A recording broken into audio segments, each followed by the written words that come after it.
Hello and welcome to another episode of Do Go On. My name is Dave Warnicky, and as always, I'm here with Jess Perkins and Matt Stewart. Hello, Dave. Hello, Jess. Hello, Matt. Hello, Dave. Hello.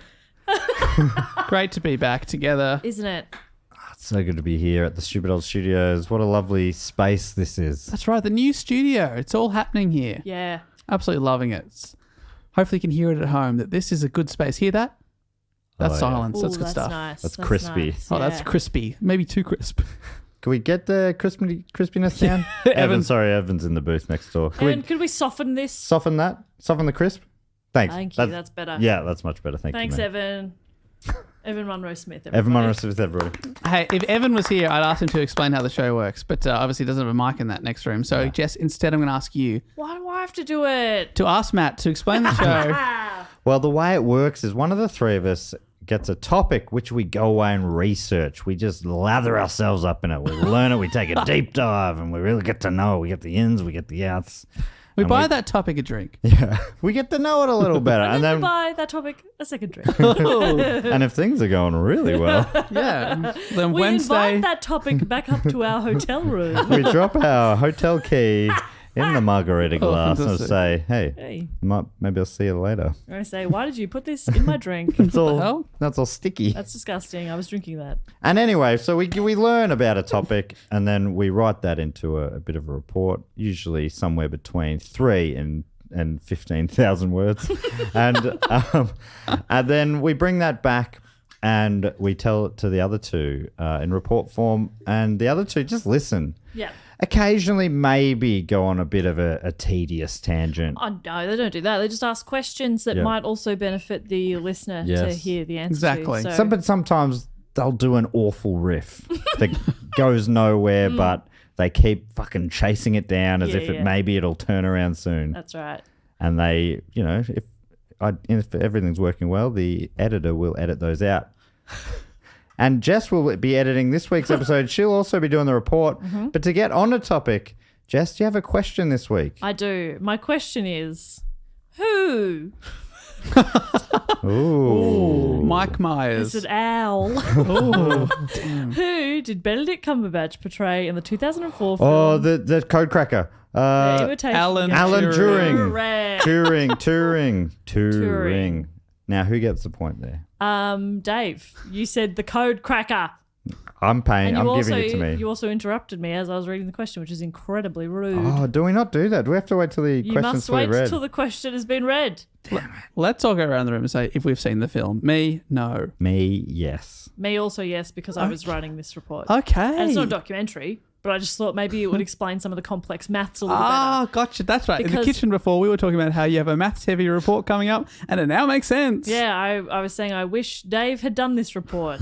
Just because it is obviously maths heavy. Anyway, so yes, the topic is Alan Turing, which has been suggested by a bunch of different people, including Fred Whitehead, Katrina Goldman, Ben Johnson, Hannah Hemsley Brown, Callum J. Burgess-Wiley, Wow. Braden, Ian Whitehead, maybe connected to Fred Whitehead. Probably. Miguel Acosta, Holly Hayden, Justin Godderly, and Dominic S. have all suggested this as a topic. A beautiful bunch of names. Fantastic. Beautiful bunch of names. I'd Yes. crack their code any day. Would you? I don't know what that means. But would you code their crack? Certainly not, Dave. That is inappropriate. Please. Yeah, you can only We're trying to do you save that for we're trying to marriage. do an adult podcast here, not an adult podcast. There's a difference. Yeah, we're more easy listening than that sort of adult. That's correct. Yeah, okay, so you've seen the film, Matt. Do you remember anything of it? No, I saw it when I was at the cinemas. I have no idea. Like, was it 10 years ago or something? But where Yeah, were you? 2004. 2014. Okay. Because remember, you have a special ability to remember where you were when you first saw a movie. No, I used to have that, but my memory is fading.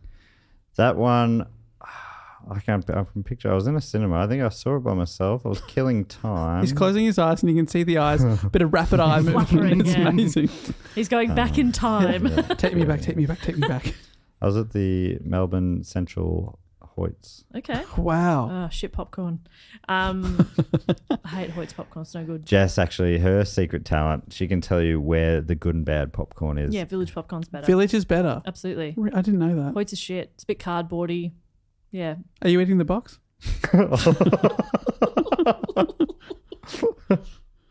I tried to continue the riff there, but that is fine. Dave, That is we're not fucked up. doing an adult podcast. We're doing an adult podcast. Sorry. Are you eating the box? That's very confusing for me. Are you eating some books? Okay, so but I mean this has been suggested many times. Dave, you were very quick to pick who I was talking about. Yes, because I think I've put it up for the vote for myself before, and I think it's come second at least once for the Patreon Yeah, supporters. wow, that's really interesting. Because people, like you say, you go through the hat. There's a lot of suggestions. Well, I put up 4 potential topics, and this got 50-something% of the vote. Wow. Nice. Like it was a bit of a landslide. Cop on that this to the one. other 3. Yeah. Were they duds? Oh yeah. Yeah. It was the history of little toes. He defeated Nazis with maths, though, right? So, yes. Is that how you Pretty pitched it? amazing. Because I'd vote for that. It's not how it was. Well, maybe it was how it was. I pitched. do. I remember it being pretty sad and grim. I don't remember it leaving there feeling good about anything. Okay. It's That's- But another. is that? I probably can that, right? hardly remember this film at You all. remember the feeling. Yeah, I remember the feeling. Is that one of your great sadness. talents? You remember the feeling you Yeah. have as you leave a cinema. Sorry. Yeah. He's doing the eye thing again. So anyway, let me tell you about Fantastic. Please, 'cause- Alan Matheson Turing. Oh my God! Nominative determinism. Oh my His God, middle name is yes. Math. I the whole time. Okay, I also said to Dave earlier that this has been one of the hardest reports for me to write because I don't understand 95% of it. You don't even understand the You word use math. maths there to explain how much Oh you my don't God, I understand did! maths. Look how good I'm doing. Alan Matheson Turing. Holy shit, that's good. He was born in June of 1912 into a rather well-off family of status. His father, Julius, great name, was a senior colonial administrator with the Indian Civil Service, and his mother was the daughter of Edward Wallace Stoney, who was the chief engineer of the Madras Railway, so a railway company that operated in southern India. So this is during like British India. Alan's parents decided they wanted to raise their children in Britain and moved to London before Alan was born. He had an older brother as well.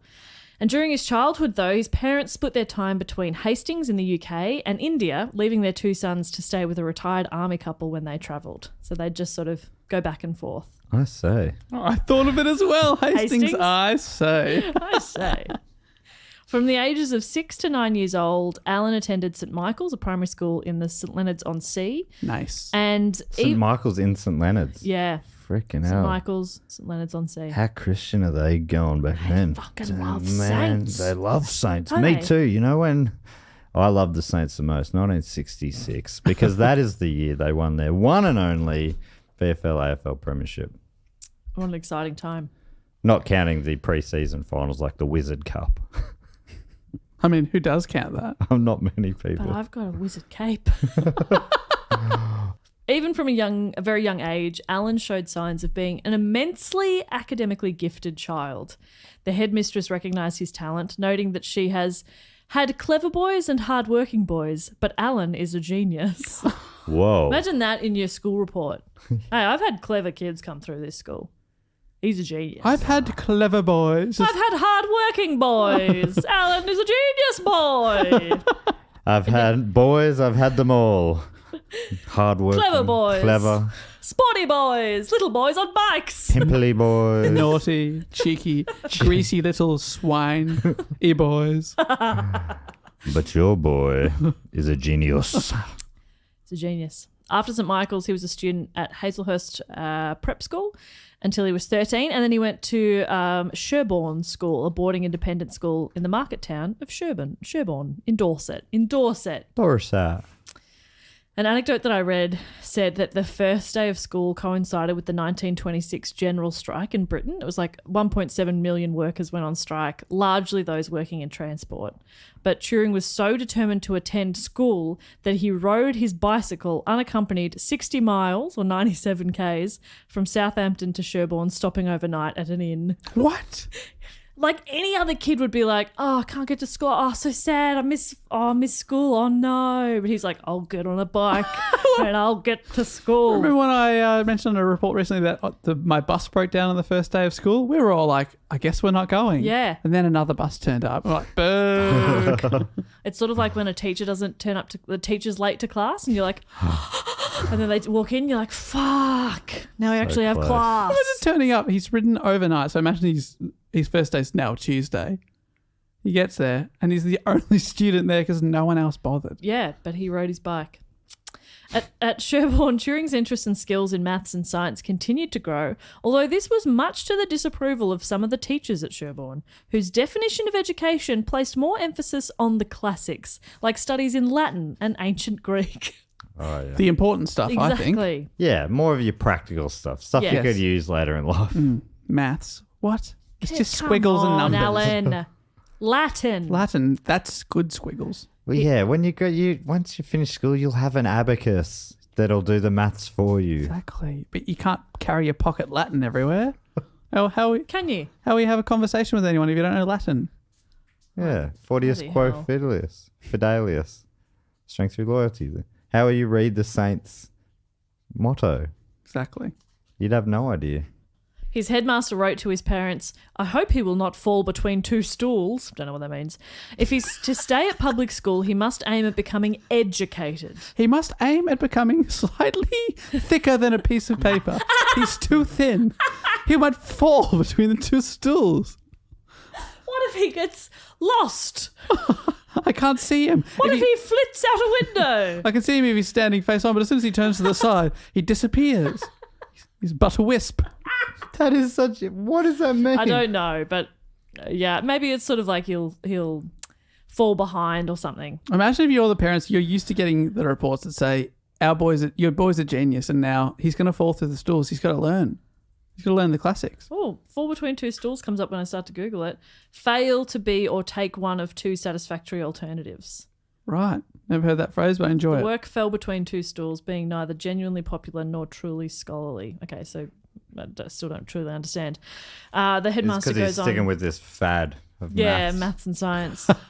If he is to be solely a scientific specialist, he is wasting his time at a public school. We won't be teaching him maths and science. Thank you very much. I mean, they're doing maths and science classes. Over there, public school means private school, doesn't it? Is that right? Yeah, I think so. This is a fancy boarding school. Right. Yeah, and it's the other way around for us. Despite this, Alan continued to demonstrate remarkable abilities, and at 15 was solving advanced problems without even studying the specific subject. Like, he hadn't done any calculus, but he was like quite easily solving calculus problems and stuff. Like, it just came very naturally to him. One of the biggest things... Well, I can't wait to find out this is where gonna he's be going to so laugh funny. from this. This is going to be so funny. Here we go. Everybody, set Everyone your ready. expectations. Everyone nice and high. shush. Shh. Go on, I Dave. was thinking, was he a calculator in another life? Reincarnation. I laugh because it was the dumbest thought I've ever had. Was he a calculator in another? Hey, what's this guy? Hey, was he a calculator in another life? Hey, what's going on over here?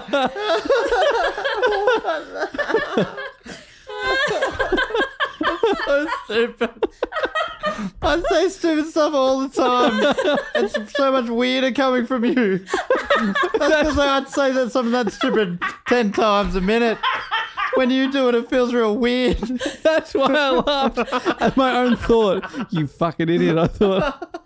Was he a calculator in another life? Oh no. That's good stuff. That is great. That's actually really good That's stuff. very Dave. good stuff, Dave. That's actually really good. I'm glad we got that. I'm glad we got that. That's yeah. Oh my god, that is good. That is actually really good. I am struggling to breathe.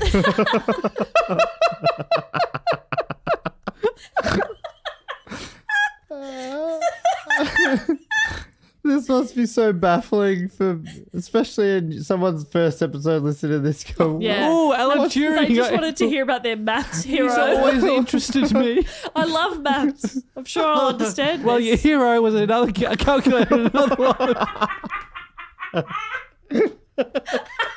Like, imagine it. Imagine if he was actually he was a calculator in another life. But that means the calculator died and was reincarnated, which means calculators have souls. Souls, Dave. This is a lot bigger than I think you realise. If you turn him upside down, he looks like Boo. No wonder he was falling through stools. This guy's If you turn a calculator on its side, that's a wisp. It's but a wisp. But a wisp. Holy shit. That's an early break. You know, we had a little breakdown pretty early in That's the a pod. breakdown. That's not a break. That's a breakdown. Whew. Okay. So he's at his fancy school. One of the biggest things for him to come out of his time at Sherborne was his friendship with fellow student Christopher Morcom, who has been described as Turing's first love. They bonded over mathematics and science and were inseparable at school. Well, how much does he love math? Thought that was his first love. So true. So true. Oh my God, so true. Oh, that's a great point. So true. I mean, this is described by others, so maybe Turing would disagree and say maths was his first love. Sadly, Christopher Morcom died in 1930 at the age of 18 from complications of bovine tuberculosis, Whoa. contracted years earlier by drinking infected cow's milk. So he'd been sick for quite some time and he passed away at the age of 18. I've never heard of that, and I'll just add it to the list of things I'm terrified of getting. Yeah, I think we're probably okay now. This was in 1930. We'll see. Yeah. That's it. I've given up milk. Morcom's death was understandably a devastating blow to Alan, who stayed in contact with Morcom's mother, Frances, for many years after Chris's death. In a letter to Frances, he wrote, "I am sure I could not have found anywhere another companion so brilliant and yet so charming and unconceited. I regarded my interest in my work and in such things as astronomy, to which he introduced me, as something to be shared with him, and I think he felt a little the same about me. I know I must put as much energy, if not as much interest, into my work as if he were alive, because that's what he would have liked me to do." So in a way, he kind of coped with grief by working that much harder on the topics of science and mathematics, the things that brought them together. After Sherborne, Turing was an undergraduate at King's College in Cambridge and was awarded first-class honours in mathematics. At the age of 22, he was elected a Fellow of King's College. He was granted this fellowship based on the strength of a dissertation he'd written in which he proved a version of the central limit theorem, which obviously I don't need to explain. Please don't ask me to. Maybe Dave should for the listeners who don't know it. As it turns out, this had already been proven 13 years earlier in 1922 by a Finnish mathematician. Turing didn't know that when he wrote his dissertation, but the committee was still impressed with his work, even saying that if Turing's work had been published before Lindenberg's, the Finnish mathematician, it would have been an important event in the mathematical literature of that year. So they were still like, this kid's all right. I do love that. Hey, if you'd somehow done this 15 years earlier, it would have been important. Yeah. And even if this guy hadn't proved it 13 years ago, we'd be like, whoa, so good job. And is it, there would have been no doubt that he might, like it wasn't possible he cheated or something? No, because it was like he'd proven it in a different way. Oh, right. There you go. So it That's was cool. different. Yeah. This is from Britannica.com. In 1936, Turing's seminal paper called On Computable Numbers with an application to the Entscheiden problem was recommended for publication by the American mathematical logician Alonzo Church, who had himself just published a paper that reached the same conclusion as Turing's, although by a different method. Turing's method had profound significance for the emerging science of computing. Later that year, Turing moved to Princeton University to study for a PhD in mathematical logic under Church's direction, which he completed in 1938. So he's brilliant. And he's like, his work is, profound and very significant. And was he a doctor by like the age of 26? Yeah. That's pretty awesome. Had a PhD in 1938. Yeah, you're right. Wow. So I turn again to Britannica.com to also explain what the Entscheiden problem is. Let's see if you can follow this. What mathematicians called an effective method for solving a problem was simply one that could be carried by a human mathematical clerk working by rote. In Turing's time, those rote workers were in fact called computers, and human computers carried out some aspect of the work later done by electronic computers. The Entscheiden problem sought an effective method for solving the fundamental mathematical problem of determining exactly which mathematical statements are provable within a given formal mathematical system and which are not. It's pretty nice and clear, I think. A method for determining this is called a decision method. In 1936, Turing and Church independently showed that, in general, the Entscheiden problem has no resolution, proving that no consistent formal system of arithmetic has an effective decision method. That's from Britannica.com. Oh, I mean, Couldn't anyone have said that? For anybody who didn't follow, the New York Times sums it up a little simpler. It's the idea that there is no single algorithm that could determine the truth or falsity of any statement in formal logic. So there's no like one universal algorithm, I suppose. See, this is why I immediately regretted putting this up to the vote and it winning. Because I was like, I don't understand this. But I mean, it's one of those things where it's like, oh, it's great that they worked that out, but it would have been way more satisfying if they'd worked out a thing that did decide what's provable and what, you know, what isn't. Yeah. What you can and can't say, but still, if it can't be done, they've worked it out. Well, it was in the course of his work on the Entscheiden problem that Turing invented the universal Turing machine. It was an abstract computing machine that encapsulates the fundamental logical principles of the digital computer. An important step in Turing's argument about Entscheiden problem was the claim, now called the Church-Turing thesis, was that everything humanly computable can also be computed by the universal Turing machine. It was essentially like he sort of theorized computers. This claim is important because it marks out the limits of human computation. During his time at Princeton, in addition to his purely mathematical work, he also studied cryptology, also known as cryptography, and it's the practice and study of techniques for secure communication in the presence of adversarial behaviour. It's breaking codes. Right. Gotcha. I was thinking cryptozoology. That's different. where mine Did your mind go to the lizard man absolutely. and his love Of the butterbean. of Butter butterbeans? beans. Something you must know about the You lizard must man. know that. Because this would have been an amazing, like, main degree is, of course, mathematics. But he minored in interpretive dance. Like, that would be yeah. fun. But that doesn't make sense. Puzzles and codes. Yes. It's interesting that the human computers, so that the word computers and computing came from an old Humans. profession. Yeah, that's right. You know, it's just people like doing maths, That's sitting fascinating. there computing stuff. I did not know that. Yeah. So after completing his PhD at Princeton, Turing returned to Cambridge in 1938. Of course, the following year, World War II broke out, and Alan Turing joined the Bletchley Park codebreakers at the Government Code and Cipher School, working in makeshift huts clustered around a mansion in Bletchley in Milton Keynes. That's It's funny this that big there's a old- mansion right there, but they're in a hut. They're like, let's hop some huts around, okay? Let's just quickly put together some huts and get to work. Their greatest initial challenge was figuring out the method of encryption of the German Enigma device, which was invented 20 years earlier by Arthur Scherbius, a German electrical engineer who had patented it as a civil machine to encrypt commercial messages. So you've heard of the Enigma. Yep. Well, Cambridge University has a video on YouTube that explains the Enigma machine well enough that even I could almost understand it. So I'm going to use that to try and explain it as well. It'd be very funny if I just put a video on now. Listeners can kind of hear it in the background and you guys going, ah. You get one of those screens you pull down from the roof. So that's what I'll be using now. So it's about the size of a typewriter, and an Enigma machine has a second set of letters above the keyboard called a lamp board. So if you press a letter on the keyboard, the machine generates a different letter to represent it on the lamp board. So you might press K, but F lights up. Think of typewriter keyboard, and then it's flat on top, and there's all the letters there, and they light up.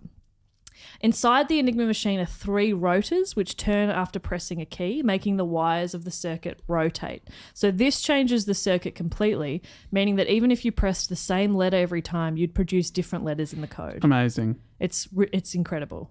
Encoded messages would be a particular scramble of letters on any given day that would translate to a comprehensible sentence when unscrambled.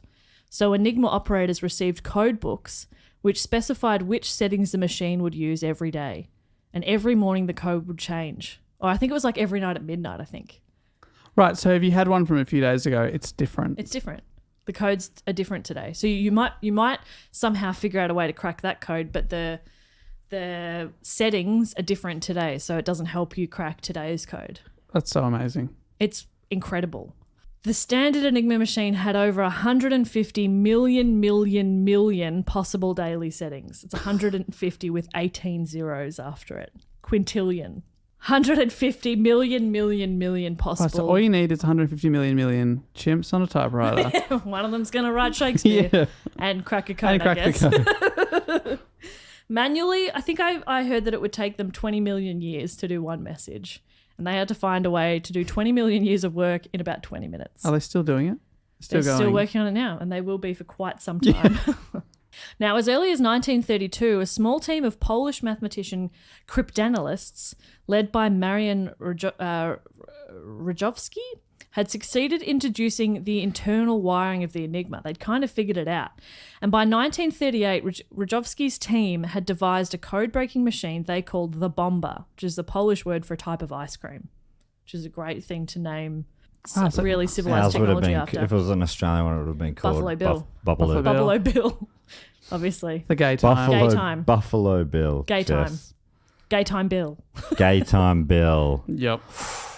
Oh, what about Splice? Gay time Bill. That's good. Cornetto. Cornettos, drumsticks, Splice, Gay time Bill. Calippo. Ooh, Milo okay. Scoop Shake. Sunny Ice Boys. Crunchy. Sunny Boys actually is a good name. Yeah. It's quite cute. Yeah. Almost named my dog Sunny. The bomba only worked based on German operating procedures, and a change in those procedures in 1940 meant the bomba was now useless. Like they'd sort of figured something out, but then the Germans changed how they were doing it, and they're like, well, now we don't know. So during the autumn of 1939 and the spring of 1940, Turing and others designed a related but different code-breaking machine that they called the bomb. It's bomba without the A. Oh. Bit of fun. But that's quite confusing during the war, though, isn't actually, yeah. How many bombs have we got? Yeah. Have you placed the bomb? Yeah, it's not a good idea. And bringing it through an airport would be a nightmare. One time, have I told you this story? One time on Simply the Jest, which is a segment I do on radio where we get people's stories, somebody told us a story about traveling. They were coming home to Australia after traveling around Europe, and their little brother said to their parents, "Has anybody checked the bomb?" And they got taken into a room and interrogated. But what the son had meant was the Bureau of Meteorology, which people commonly call the bomb. Yeah. And he was an 8-year-old was just asking, "Has anybody checked the weather at home? That poor Has anybody kid. checked the bomb?" And then someone just said to the security, "This kid just asked if they've checked the bomb." Security had to they called to the Bureau of Meteorology in Australia and asked if. Oh, where was this? It was right. overseas. It was overseas. Oh, right. So because they don't know the. No. You'd be like, it's the weather. He means the It's Bureau the weather. of Meteorology, but it's also so funny that a kid is asking that. Yeah. Anybody check the bomb? Am I dressed appropriately for our arrival home? Do I need a jumper? I just think that's very funny. So yeah, Amazing. it's confusing. Don't call things bombs. Don't. But I'm going to say the word bomb quite a lot more now. Your bag gets pulled across and through the x-rays and they're like, sorry, can I look in here? What is this? Oh, that's just a bomb. Just a bomb. Yeah, It would also be pretty stupid to admit that if it was And they'd an say- explosive, wouldn't it? You've got the entire Bureau of Meteorology in your bag, Yes. Actually, no, I've got it on my phone. That's an ad. That's an ad for the app. and then Yeah. they destroy We've your just phone. written an ad for the app, for the bomb app. Yeah? God, we're good. We should cut that and send it off. Cut that. Here you go. There you go, Here bomb. you go, Bureau. Hopefully no one's listening to this on speakerphone. As while they go going through the security. X-ray. Bomb, bomb, bomb, bomb, bomb. La la la la la la bomba. Sex bomb. La la la la la bomba. So, Sex bomb. sex bomb. The non-sex bomb searched for possible correct settings used. Oh, cop for an that, Enigma Alan. message. Oh, great. So he's not a sex He's bomb. not a sex bomb. Damn. He was played by Benedict Cumberbatch. Yeah, Please. that's true. I feel silly now. The sex bomb searched for possible correct settings used for an Enigma message. So like the rotor order, the rotor settings, plug board settings, there's a lot. Using a suitable crib. A crib's a bit like a cheat. It's like an attack model for cryptanalysis where the attacker has access to both the plain text, which is called a crib, and the encrypted version. It's like having a little, it's like when you're trying to figure out like what kind of code is and you have like this symbol means C and this symbol means K. Now figure out the rest. It's like having a little cheat. You've got a little bit of the information and can kind of work backwards from there, or you can eliminate things from there. So the bomb essentially went through and it detected when a contradiction had occurred and ruled out that setting, moving on to the next. So it's just kind of whirring through trying to get the settings right.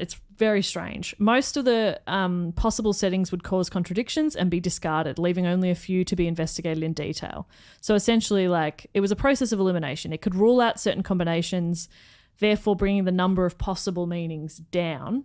But it usually ended up sort of needing to, like, it would kind of figure out what settings, and then people would have to go and like manually code break stuff anyway. But you were saying there's like a quintillion amount of, which is a word I'd never heard before. 150 million. But then they'd eliminate a bunch of those so they'd be easier to work like out. 120 million. I don't. That's heaps. I should say I don't think I haven't heard that word since Ryan ruined the cotillion in season 1 of the OC. Which I don't know what that means either, but he ruined it. He ruined it. There was a cotillion there as well. Yeah, and he ruined the cotillion. Yeah. What a bad boy. Such a bad From boy. the wrong side of the tracks. Gene A. Chino. It's a long time since I've seen it, but that's another. Great song. California. Nailed it. Yeah, I reckon that song isn't good, but I love it. No, I think it's good. And It's I love actually, it. oh wow, good double. Okay. Am I the deciding vote Yeah, now? is Yeah, it just good? that riff. Do do do do do. So good. But maybe it's just been overdone. That now I'm like, nah, it sucks. Oh, okay. Sorry. Hey, we had a real little bear Goldilocks scenario. Yeah, that's It's right. just right. So in the case of the Enigma, the German High Command was very meticulous about the overall security of the Enigma system and understood the possible problems of crib. So it was like, we know that people could sort of figure some stuff out. The day-to-day operators, on the other hand, were less careful. The Bletchley Park team would guess some of the plain text based upon when the message was sent and by recognising routine operational messages. So, for instance, a daily weather report was transmitted by the Germans at the same time every day. The bomb. The bomb. Due to the regimented style of the military reports, it would contain the words Wetter, German for weather, at the same location in every message. So knowing local weather conditions helped Bletchley Park guess other parts of the plain text as well. So if they're like, okay, they're talking about the weather and they're talking about this place, so we can figure out what those words are. And so then kind of work backwards. And they're figuring out bits and pieces of information. It's very interesting. Other operators too would send standard salutations or introductions. An officer stationed in the Quattara Depression consistently reported that he had nothing to report. Don't tell me that's what brought him down. Well, getting used to these sort of habits and quirks meant that the code breakers had enough info they could figure out other parts of the message. Like, oh, it's this guy and he always says I've got nothing to report, so that we can figure out that's what these codes are. Heil Hitler occurred at the end of every message as well, so they also could sort of figure that out too. Yeah, so just by them being consistent. It's such a clever system they've put together. That what was it called? The Enigma. The Enigma. Yeah. So, but yeah, they're being so regimented and isn't that like a classic German thing? Is it where you're just sort of like precision and all that sort of stuff, same time of day every day. Yep. And that's what's bringing them down.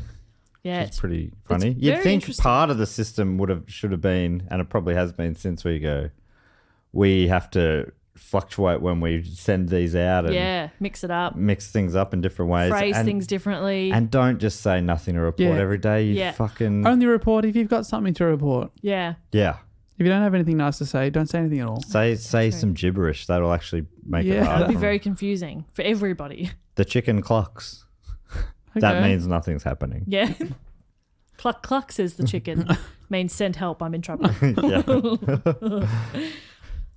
So at Bletchley Park in World War II, strenuous efforts were made to use and even force the Germans to produce messages with known plain text. So they tried to sort of like sneakily get information out of them. So for example, when they were lacking in like cribs or those little cheats, Bletchley Park would sometimes ask the Royal Air Force to seed a particular area of the North Sea with mines, a process that came to be known as gardening.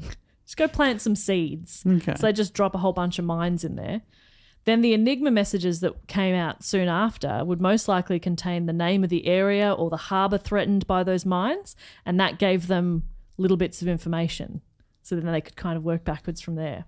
So they would purposefully they'd force the Germans to talk about a particular place just so they could figure it out. Very clever. clever. By late 1941, Turing and his fellow cryptanalysts nailed it. Gordon Welchman, Hugh Alexander, and Stuart Milner Barry were getting frustrated. Building on the work of their Polish colleagues, they'd set up a good working system for decrypting Enigma signals, but the limited staff and bombs meant they couldn't translate all the signals. They needed more resources. And with any military or government project, there are a million steps and a lot of red tape to get money or resources. And they weren't successful in getting those things through the proper channels. And this is from a World War II website I found called wikipedia.org. Oh. So it says, so in October, they wrote directly to Winston Churchill explaining their difficulties. They emphasised how small their need was compared with the vast expenditure of men and money by the forces and compared with the level of assistance they could offer to the forces. So they're like, hey, you're either going to lose a whole bunch of soldiers or you could give us a little bit of money. We could probably save some of those lives. As Andrew Hodges, biographer of Turing, later wrote, this letter had an electric effect. Churchill wrote a memo to General Ismay which read, action this day. Make sure they have all they want on extreme priority and report to me that this has been done. So within a month, the chief of the Secret Service reported that every possible measure was being taken. The cryptographers at Bletchley They move Park... fast back then, don't they? Within 1 month. Within 1 month. Wow. They'd done something. And the cryptographers didn't know of the Prime Minister's response, but one of them, Milner Barry, recalled, all that we did notice was that almost from that day, the rough ways began miraculously to be made smooth. So things just got a little bit easier. But they never got the thing being like, hey, we're taking care of this. Yeah, never got that. But just things got easier and they're like, I think it worked. I think that letter worked. Wouldn't that be a morale boost to go hear that the Prime Minister's on board? You would think that, yeah. So maybe tell them. Stiff upper lip in England. Hey, we don't be proud. Let's share emotion. We just forge on. That's right. Keep on, carry on, or whatever. So financial support for this department meant that by the end of the war, more than 200 bombs were in operation. Now, we're talking about weather websites. Weather websites. For a visual of the bombs as well, they were very big machines. They were about 2 meters wide and 2 meters tall, 60 centimeters deep. They weighed about a ton. Wow. Each had 108 small drums on the front, split into 3 groups of 12 triplets. So there's 36 of them in groups. Each triplet corresponded to the 3 rotors of an Enigma scrambler. So essentially, these little drums, they look like little wheels, would mimic a human testing every possible combination and option, but in a fraction of the time. In the early models of the bombs, the drums rotated at a speed of 50.4 RPM and later versions 120 RPM and were able to test 17,576 possible positions for one rotor order in 20 minutes. So they're suddenly working through stuff really quickly. That's sick. It's very cool and it doesn't make sense in my brain, but a lot of people say it's significant. It sounds incredible, but if there's 120 million combinations, is it making it that much easier? It's significant, but you've also got how many of the machines working on it at once? It's not just one machine. They had 200 by the end, so if they're all working through one part, you get it fairly quickly. So Turing travelled to the United States in November of 1942 and worked with the US Navy cryptanalysts. Why is that such a hard word to say? Cryptanalysts. On the naval Enigma and bomb construction in Washington. And he also visited their computing machine laboratory in Dayton, Ohio. Oh, God's country. During his absence, one of his colleagues, Hugh Alexander, assumed the position of the head of Hut 8, which is where they were working. Although Alexander had been the de facto head for some time because Turing had very little interest in the day-to-day running of the section. In the movie The Imitation Game, Hugh Alexander is depicted as a kind of rival. He's put in charge from the beginning and he tries to get rid of Turing and they all bully him and hate him. It's one of those classic movie tropes of enemies, we don't understand or appreciate your genius. Oh, would you look at that? He's really smart. Oh, you know what? He's actually a good dude. Yeah, I'm on his side and I'm going to stand up for him to the big bosses. Alan is my best friend. It's that sort of enemies to friends. But in actual fact, they weren't enemies, and the people who worked with Turing were incredibly fond of him. The movie really depicts him as one of those misunderstood geniuses, and he's very takes everything very literally, and he doesn't have the greatest interpersonal skills and stuff. But everybody that actually worked with him is no, he's lovely. He's really great. That's annoying. Yeah, but it just had to be more interesting for the film. Isn't it funny? Because that's how so many people know the story. Yeah. It feels like there's not enough responsibility shown by movie makers sometimes. Yeah. It's like you're actually sharing an important story now. Everyone thinks this is that guy. Yeah. I mean, if you just had him portrayed as a regular person who was probably, I mean, he is quite literally a genius. So he probably is maybe a little bit eccentric or a little bit different or, you know, communicates in a different way or whatever. But people didn't dislike him. In fact, Hugh Alexander wrote of Turing's contribution. There should be no question in anyone's mind that Turing's work was the biggest factor in Hut 8's success. In the early days, he was the only cryptographer who thought the problem worth tackling, and not only was he primarily responsible for the main theoretical work within the Hut, but he also shared with Welchman and Keene the chief credit for the invention of the bomb. It is always difficult to say that anyone is absolutely indispensable, but if anyone was indispensable to Hut 8, it was Turing. The pioneer's work always tends to be forgotten when experience and routine later make everything seem easy, and many of us in Hut 8 felt that the magnitude of Turing's contribution was never fully realised by the outside world. So that doesn't sound like somebody who hates this guy. Sounds like somebody who really respects him. And can I ask a question? So the bomb, it now is able to decode completely, or still is it just bits and pieces? I think eventually it was decoding completely. Amazing. Which then they said, keep that secret. Right, because you don't want the enemy to know that you can read everything they're saying. Didn't want anybody to know. Even their own, even other people within. Because there could be moles or whatever. Yeah, so they're nobody can know that we've cracked it, which is incredible. So the code-breaking efforts at Bletchley were exhausting. They were difficult and they came with more ethical dilemmas than one might expect. As they got better and better at intercepting messages, they often knew an attack was going to occur, but if they suddenly started moving every ship that was about to be attacked, it would give away to the Germans that they'd cracked the code.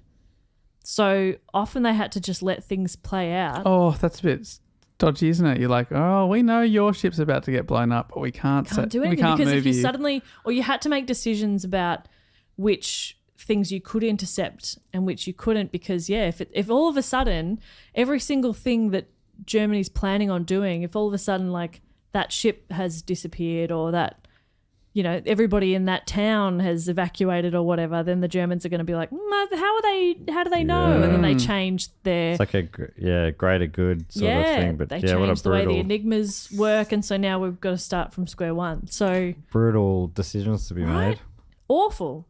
Due to the problems of counterfactual history, it's hard to estimate the precise effect that their intelligence had on the war. However, official war historian Harry Hinsley estimated that this work shortened the war in Europe by more than 2 years and saved over 14 million lives. Amazing. Pretty cool. That's a lot of lives.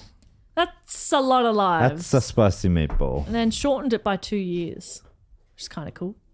At the end of the war, a memo was sent out to all those who'd worked at Bletchley Park, reminding them that the code of silence dictated by the Official Secret Act did not end with the war, but would continue indefinitely. So they weren't allowed to talk about what they'd done in the war. They weren't allowed to mention it at all. Therefore, even though Turing was appointed an officer of the Order of the British Empire, he got an OBE, in 1946 by King George VI for his wartime services, his work remained secret for decades. Oh, so no credit can be publicly given. That's right. What was his OBE? Said they gave it to him for? Just for wartime services. Well, they just said soccer. Yeah, just goalkeeper. General wartime. Charity work. Yeah. That's often I say. He just had a good attitude about the war and, stiff upper lip. Yeah, he was a cryptozoologist, found Bigfoot. Yeah, pretty amazing. Yeah, something pretty cool. like that. Yeah, pretty great. And then people do you know King found George is Bigfoot? winking when he shakes his hand. Yeah. Thanks for finding Bigfoot. Wink. Exactly. King George, not subtle. But yeah, essentially, if anybody asked after the war, you just, I worked in a radio shack kind of thing. Yeah, I worked in a... Oh, you a DJ? Yeah, I did breakfast radio. Yeah. Got the hours idea. are brutal. Oh, So that's hard I'm stuff. the real hero of the war. Some people in the trenches, I was. I got up at 5 a.m. You believe that? Yeah, we played Beat the Bomb They're so classic call-in games. What's that smell? that sound? And sound, which What's is a lot that easier smell? to play on the I'm radio. describing a smell. Guess what it is? It's bad. But pongs. Yeah. So that's a really bad pong, this one. Oh, God. It's got a big A sort of thick pong on this one. You can almost so taste it. Smells a bit dead. You know when something like, oh, something's died. musty. It's a Yeah. musty dead pong. Is it a possum in the wall? It is a possum in the wall. Ding, Well ding, done. ding, ding, ding, ding. Congratulations. You've won a a ration of chocolate. And the Black Thunders will be by with a few icy cold cans of Coke. Should we do radio? Jess. Yes. This is from Britannica again. This is post-war. In 1945, the war was over. Turing was recruited to the National Physics Laboratory in London to create an electronic computer. His design for the Automatic Computing Engine, or the ACE, was the first complete specification of an electronic stored program all-purpose digital computer. He's often sort of seen as like one of the founding fathers of the computer. Had Turing's ACE been built as he planned it, it would have had vastly more memory than any other early computer, as well as being faster. However, his colleagues at NPL thought the engineering too difficult to attempt, and a much smaller machine was built, which is called the Pilot Model ACE in 1950. So the plans that he had would have had more memory and been faster, and they're like, too hard. It's too hard. He's That's so funny. Yeah, I call it a MacBook Pro, and Yeah. There's no money in this. You can FaceTime. You can fit all your records, everything can fit in this. Yeah. Nah, who wants that? no. You can talk into it, and it'll take notes for you. Warcraft, Like, what the fuck is crazy. that? Yeah, it's Alan, you're crazy. What did you do in the war? Tell me. people who, his colleagues are like, we got into this business to change lives. We're trying to make computers and stuff. But steady on. Yeah. Well, we don't want to change lives too much. Fucking hell, Alan, chill out, would ya? Hey, we're just collecting a paycheck here, much. mate. Yeah, that's right. NPL lost the race to build the first working electronic stored program digital computer, an honour that went to the Royal Society Computing Machine Laboratory. Fucking hell, the names. They lost the race because they didn't really want to enter. Yeah, that's right. It's because they were too busy typing out their letterheads. So many freaking Too words many- in their too many name. Am I words. right? I mean, what are these guys up to? Yeah. That's a bit that I might do on our breakfast radio show. Yeah, great. Yeah, like that. What's the deal? Yeah. What are they up to with Matt? Hi. Okay, this week on What Are They Up To, we're talking about these computer companies from the olden days. Now, their names were long. Let me give you a few. The Royal Society Computing Machine Laboratory of the University of Manchester. What were they up to? And then like a siren or something plays. I think this could be good. That's pretty good stuff. No bad ideas. Call in if you know what they were up to. I think they were making computers. That is correct. Well done. We'll send you a ration of chocolate. It's still like the 40s. So he was pretty discouraged by the delays at NPL. So he took the deputy directorship of the Computing Machine Laboratory in that year. There was no director, but he was deputy director. No. Junior vice president. His earlier theoretical concepts of a universal Turing machine had been a fundamental influence on the Manchester computer from the very beginning. And after Turing's arrival at Manchester, his main contributions to the computer's development were to design an input-output system using Bletchley Park technology to design its programming system. He also wrote the first ever programming manual, and his programming system was used in the Ferranti Mark I, the first marketable computer. So he's sitting in the back. He's working on computers now. He's all about computing. Amazing. It is really cool. Sounds like a bit of a nerd all of a sudden. Yeah. What happened to you, Alan? You used to be cool. He used to crack codes. Yeah. You used to beat Nazis with your that's bare right. hands. You used to ride 60 miles to go to school when no one else was going. What happened to you? Badass stuff. That is pretty badass. That's pretty badass. Stopping overnight at an inn He to must go have to been, school was pretty funny. And was he 12 years old or Something something? like that. He was like early teens. Hello, one night in the room, Hello, please. here's threepence. Only one half board. I'm just a little boy. I don't take up a whole bed. I'm just a little boy. Do you have any spare cupboards? I sleep in your cupboard. wrong with us? This is also from Britannica. Turing was a founding father of artificial intelligence and of modern cognitive science. He was a leading early exponent of the hypothesis that the human brain is in large part a digital computing machine. What is a computer? What is our brain if not a computer? Oh my god. Oh my god. Have you ever thought about that? Whoa. Isn't that crazy? What is a computer if not a brain? Totally. What is the brain if not a computer? Oh Well- Oh my god, we're Goes about to both go ways. forth, aren't Oh, we? yeah. Here? My god. Don't hack my mind. He theorized that the cortex at birth is an unorganized machine that through training becomes organized into a universal machine or something like that. That's it. Or That's a direct something like quote. that. Turing proposed what was called the imitation game and subsequently became known as the Turing test. It was a test designed to determine whether a computer can think. So there are extreme difficulties in distinguishing original thought from sufficiently sophisticated parroting. Indeed, any evidence for original thought can be denied on the grounds that it ultimately was programmed into the computer. So Turing sidestepped the debate about exactly how to define thinking by means of a very practical, albeit subjective test. So if a computer acts, reacts, and interacts like a sentient being, then call it sentient. Okay. That makes sense. If a computer acts, reacts, or interacts like a sentient being, then call it sentient. But that's only if it can pass this test. To avoid rejection of evidence of machine intelligence, Turing suggested the imitation game, and here's how it works. A remote human interrogator with a fixed time frame must distinguish between a computer and a human subject based on their replies to various questions posed by the interrogator. By means of a series of such tests, a computer's success at thinking can be measured by its probability of being misidentified as a human subject. So if a human is asking a bunch of questions and based on the answers goes, that's a human, but it's actually a computer, then you're like, well, then the computer is thinking. The computer is responding like a human. It And it tricked is a you. human. You thought it was a human, but it's a computer, so it's sentient. He's saying give him the vote. It's learnt. Give them the vote. We should be able to marry computers. Is that what he was I angling love for my all computer. along? Does that sort of make sense? Yeah.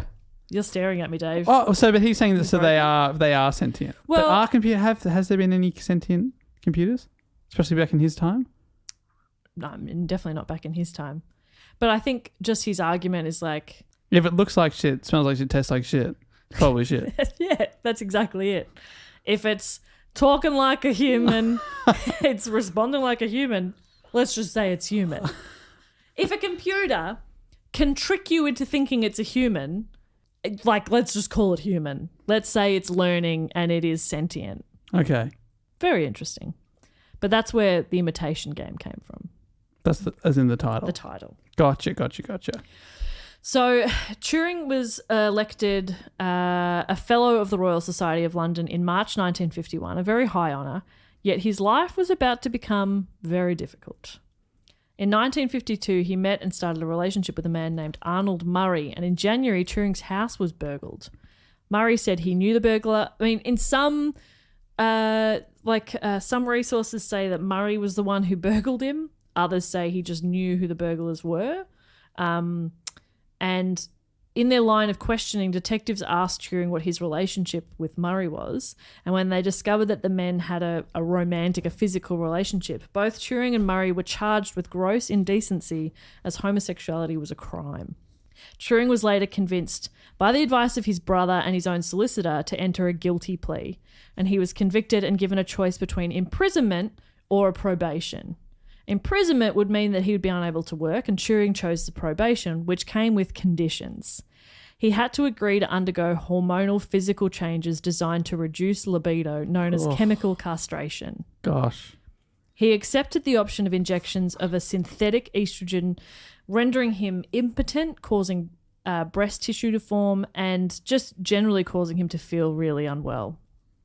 His conviction led to the removal of his security clearance and barred him from continuing his cryptographic consultancy with the government communications headquarters, but he was able to keep his academic job, which is why he chose to take the probation, because if he'd chosen imprisonment, he would have lost both. Right, and his life's work is his Jesus. life. Exactly right. I'm remembering why I left feeling sad. Yeah, it's awful. Sadly, on the 8th of June 1954, a housekeeper discovered Alan Turing dead at his home. Cyanide poisoning was established as the cause of death, and an inquest determined that Turing had taken his own life, although others have suggested alternate explanations, and members of his family also denied that his death was self-inflicted. In August 2009, British programmer John Graham Cumming started a petition urging the British government to apologise for Turing's prosecution as a homosexual. The petition received more than 30,000 signatures. The Prime Minister Gordon Brown acknowledged this petition, releasing a statement on the 10th of September 2009, apologising and describing the treatment of Turing as appalling. Thousands of people have come together to demand justice for Alan Turing and recognition of the appalling way he was treated. While Turing was dealt with under the law of the time and we can't put the clock back, his treatment was of course utterly unfair, and I am pleased to have the chance to say how deeply sorry I and we all are for what happened to him. So on behalf of the British government and all of those who live freely thanks to Alan's work, I am very proud to say, we're sorry, you deserved so much better. I don't know why he's so proud to say Yeah, that. I know. You're not that actually a few doing times, anything. happy and proud. I'm so proud. It was weird. That would have gone through so many script writers and checks. I'm like, why? It's too self-congratulatory. Yeah, I'm a hero for saying soz. Really stood out. Oh, yeah. Soz Alan. That Suck must have- say. I mean, it was the law at the time and you were dealt with accordingly and appropriately based on your There must have been people going, I don't want to apologise. Well, we want to. Well, all right. Yeah. Well, if you're going to do it, make sure it sounds like we're doing a great thing. And make sure it's very clear that, I mean, that was the law at the time and it was actually quite fair what happened to him. But so sorry. On the 24th of December 2013, Queen Elizabeth II signed a pardon for Turing's conviction of gross indecency with immediate effect. Announcing the pardon, Lord Chancellor Chris Grayling said Turing deserved to be remembered and recognised for his fantastic contribution to the war effort and not for his later criminal convictions. The Queen officially pronounced Turing pardoned in August of 2014, and the Queen's action is only the fourth royal pardon granted since the conclusion of the Second World War. Wow. And normally those pardons happen when it's proven that that person wasn't guilty of what they were charged with or something. Whereas by this incredibly outdated law, he was guilty of it, but she's still given a pardon. So good for Queen Lizzie. Yeah.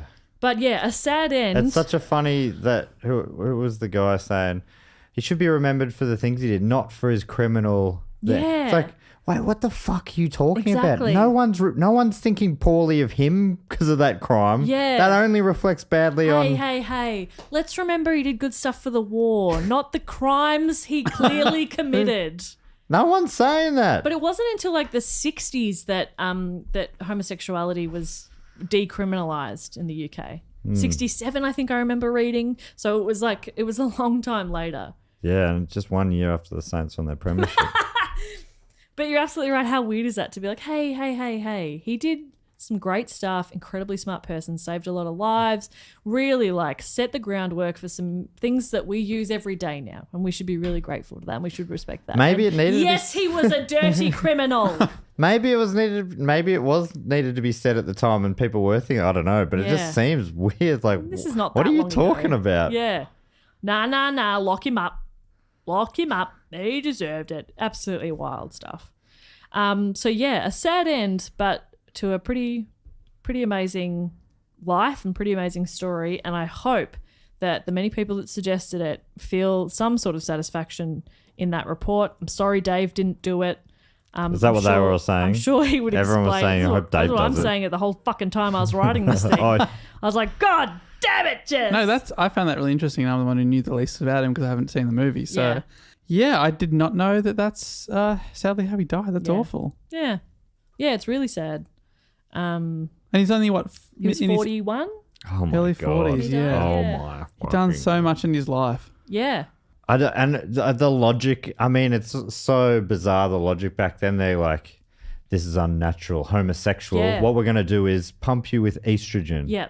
Because it's unnatural to be homosexual. Yeah. So we'll we're going to just pump fuck you- with against your will, basically. We'll destroy your libido, then you won't want to do this disgusting thing of, it's like, what are you fucking talking about? Yeah, I don't know how, what are you thinking? And it was like in private, not that it should have to be, but do you know what I mean? Like it was only because he was burgled And in doing an investigation, they sort of asked, like, okay, well, this Murray person, Right. who's that to you? And he was honest. Like, apparently, throughout his whole life, he was pretty open about being gay. I wonder how much further computers would have developed if you'd been allowed to work another 15 or 25 years Yeah, with the thing you loved doing that he was a genius at. that's right. Yeah, I know. But Like, even if they were just being selfish, yeah, they would have been smart to let him keep working. exactly. People, huh? Not me, not us. We're great. We always do the right thing at the right times. Yeah. But some people, I tell you what, they pee me righto. Yeah, I'm sorry you got PO'd. Yeah. Oh, what about the movie? Did you like the movie? Yeah, the movie's pretty good. It's fine. Like, it's. Did you know the story before you? I'd Yeah. already started. I think because I didn't reading. know how. Like, it's just so sad. Yeah. What an awful.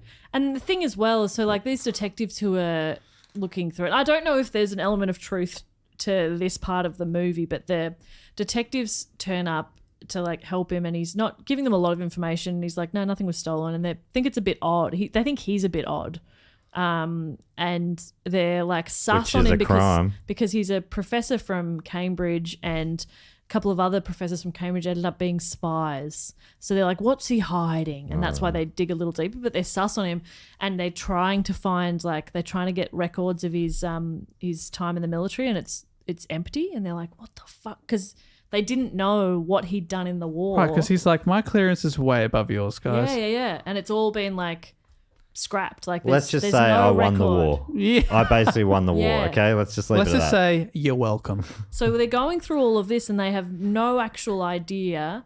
And it wasn't until like decades later, I forgot to write down, but it was something like, yeah, it was relatively recently that it was released, and we found out exactly what he actually did.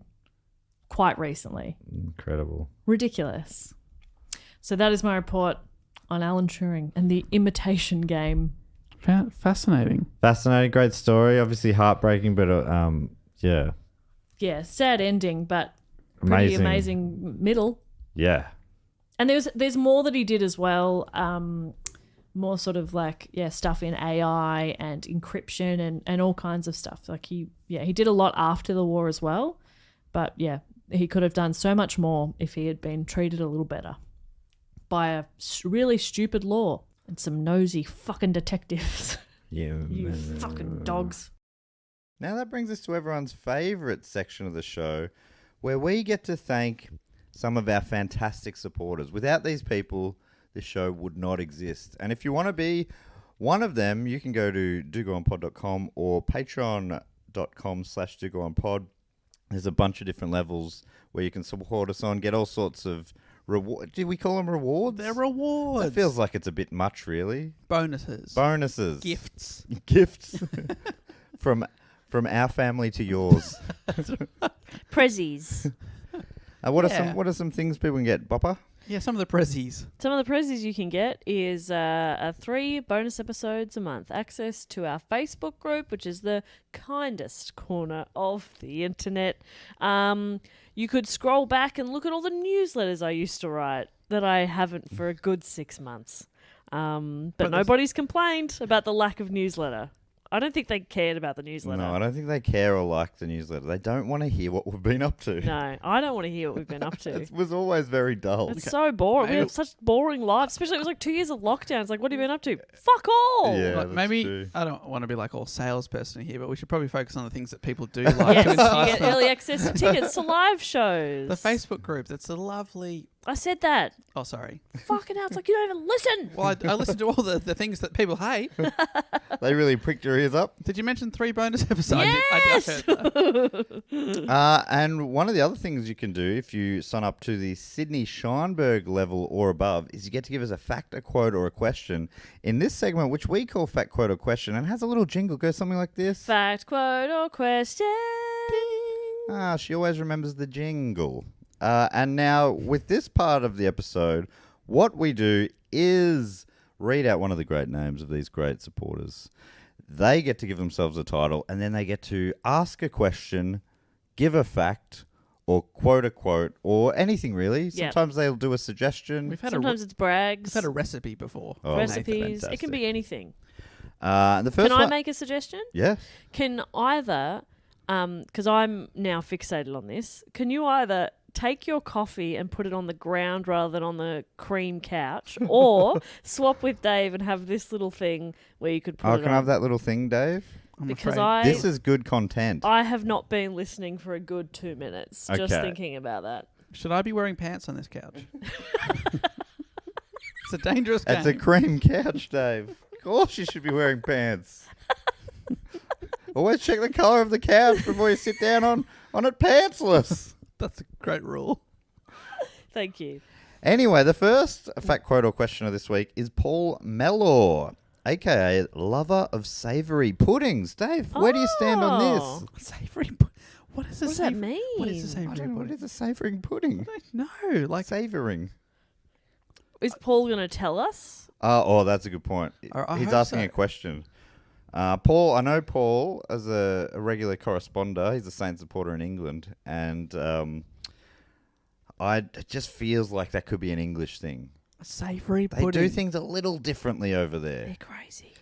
Oh, because is it? You know how sometimes they just refer to any dessert as pudding. They say, "What's for pudding?" Yeah, true. Is it any savoury? Oh, Just anything savoury. I don't normally do this. I never normally read these out, so I read them out. But I just did do a quick skim, and the word pudding is in here. Let's see what Okay, Paul great. has to say. Paul writes, "Hi guys, loving the pod and content as always. Thank you. And now and Is it- now if you it's not- treat." and content as always. Oh, that's true. That's what might be. Hi guys, loving the pod and content as always. That sounds better. That sounds nice. And now you treat us to a web series too. Artifacts. It's awesome. Oh, that's very nice. Thank you, Paul. Yeah, for people who don't know, we did a web series 6-parter where we went around Melbourne to some of our iconic museums and galleries and caught some street art as well and told the stories of different pieces of art. In front of the art, you can see it, you can hear it, you can lick it. No, we decided you No, can't. we were told you cannot lick it. That would happen on a very early episode, luckily. Thank goodness. So Paul continues, my question for you this week is, have you ever been told a new name for something you eat that you just could not believe? I love the setup. I cannot believe I this. see it, but I do not believe it. That's a famous bit of footy commentary. And I like to think that also applies to this. Like Yeah. someone brings out like the cloche and they lift it up. I see it, but I simply do not believe it. Do we want to hear Paul's example first? And I love that Paul's done this. Whenever someone asks a question, we always encourage them to also answer the course. question. Yeah. Do you want to hear his answer before you give yours? Yeah, I think I do. Okay, Paul writes, my example is we have a dish that is a bit of a northern favourite, the steak and kidney pudding.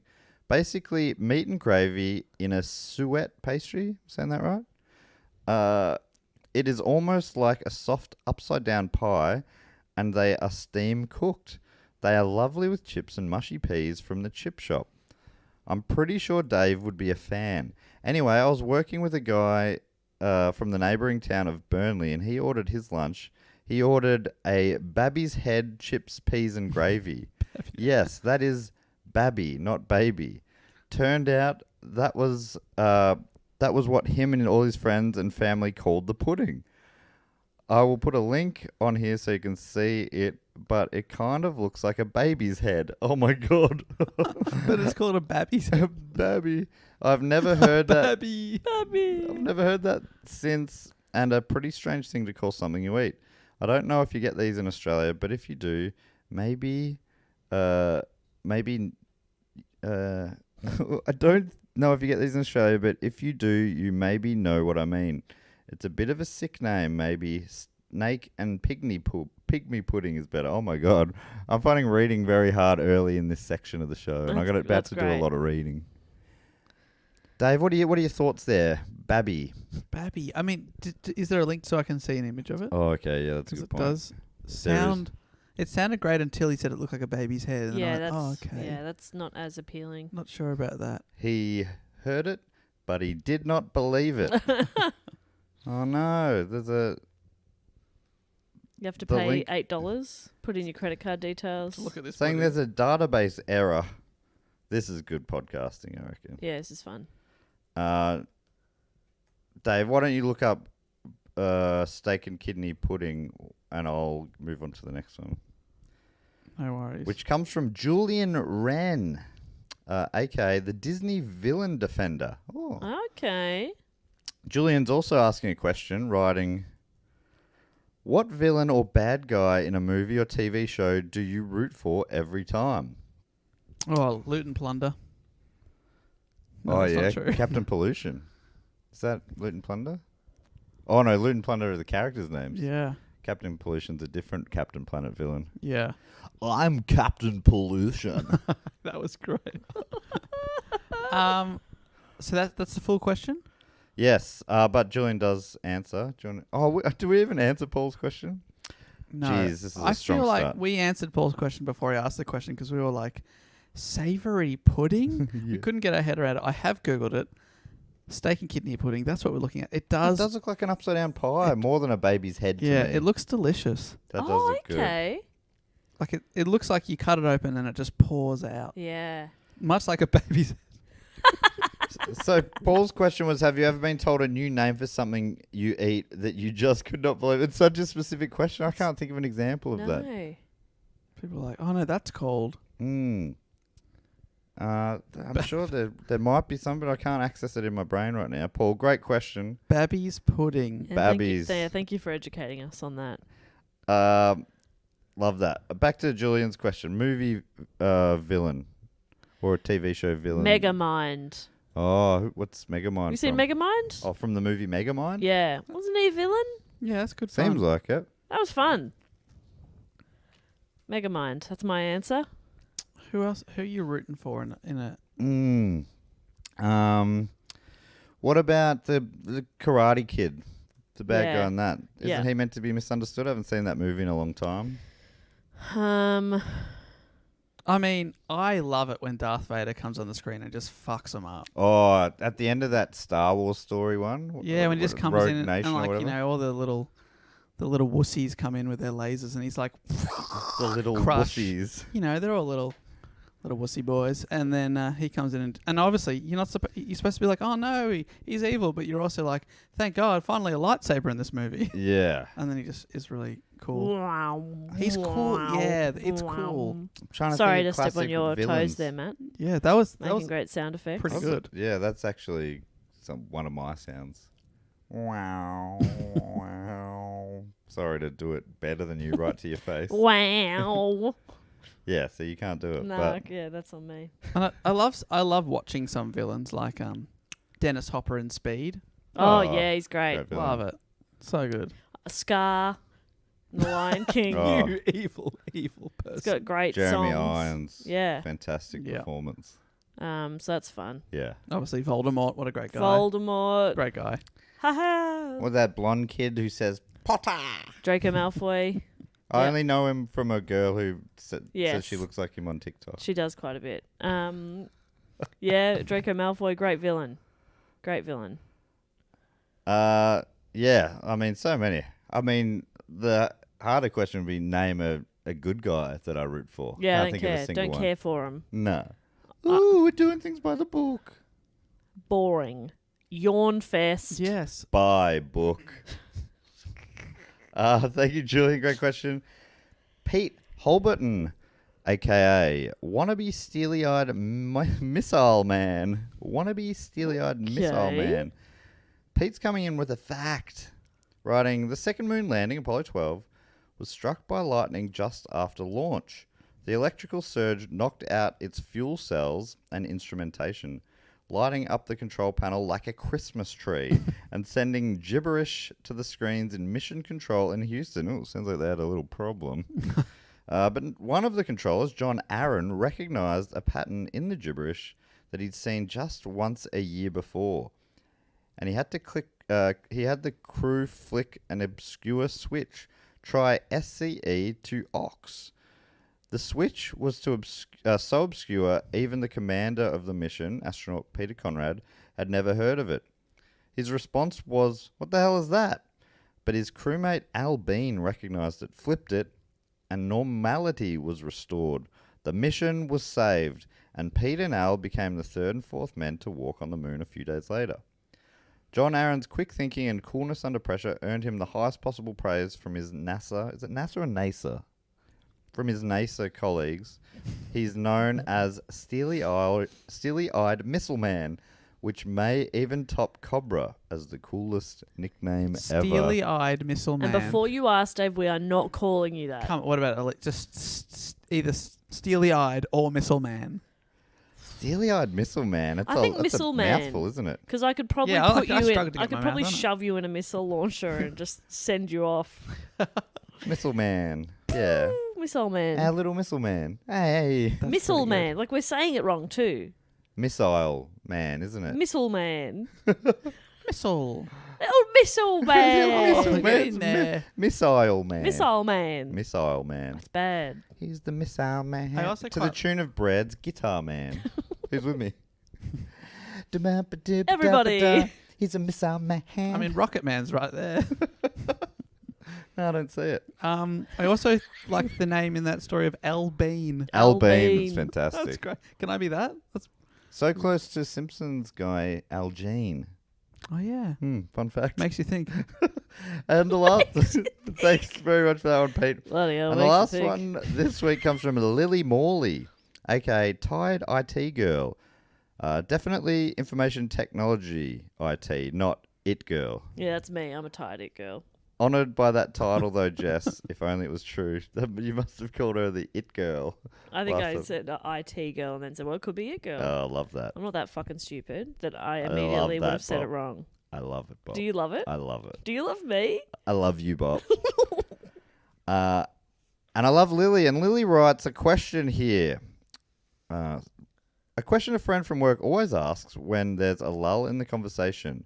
What is your favourite crisp or Ooh. chip Cheese and onion. if you're American inclined? Or Australia? We don't say crisps here. What do we say? Chips. We just say chips. Yeah, we just say chips. Cold chips or hot chips.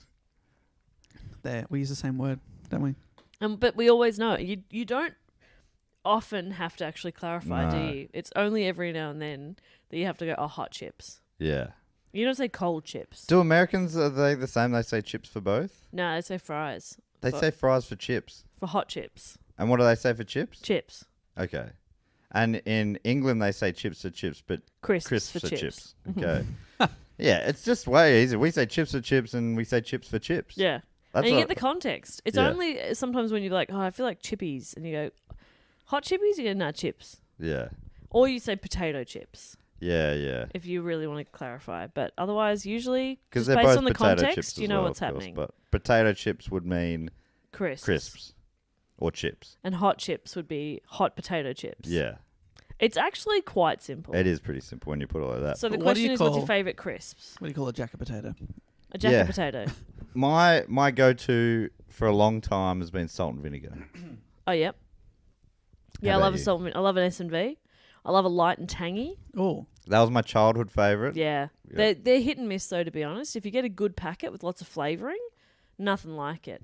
But more often than not, you get a pretty shit packet, Yeah. very bland flavouring. You're like, well, this has ruined my day. So an S&V, I reckon, just for... it's ruined my day. Ruined my day. It's pretty easy to ruin my If day. not my week. Yeah, salt There's no and vinegar, com- I reckon. no I had covering for that. barbecue We're so last night. similar, Bob. You and I. You and I, we're the same. We're the same. 2 peas, 1 podcast. Oh, I like Red Rock Deli do like a honey soy chicken. Holy shit, they're delicious. That sounds good. I'm a big fan of the original, the plain, Of course the you salted. fucking are. Love Oh, if I had to guess. Dave, is your only criticism that sometimes they're a bit too salty? Oh my gosh, my tongue is on fire. Oh, these are a bit spicy, these chips. I also like you don't get them that often, but chicken. Chicken, Well, oh yeah. Chicken, very Green accessible. packet. Chicken Green packet. everywhere. I love pardon, Chicken, very accessible. They're everywhere. but you don't get them that often, do you? As in actually purchase them? Yeah, What about chicken No. twisties? much better than cheese twisties, in my opinion. Oh, interesting. I don't like twisties. No, I like the idea of them, but Yeah. I bought a bag on occasion. It takes me a few years to forget that they just make your mouth dry. Yeah. Yeah, a lot of that. Well, are you happy with your answers there? Because Lily says that apparently you can tell a lot about people Here from we their go. favourite crisp, Here we go. Yeah. which means chip. So I wonder what mine says about me. Mine is pom bears. What? Not sure if they are an Aussie thing too, but they are a little bear-shaped crisp What? that are very light and a good little snack. This probably says I'm a 5-year-old at heart. Love the pod. Keep up the great work, and I hope you all had great holidays. Well, I didn't have a holiday, but I thank you for that all the same, Lily. Dave and Jess had great holidays, didn't you?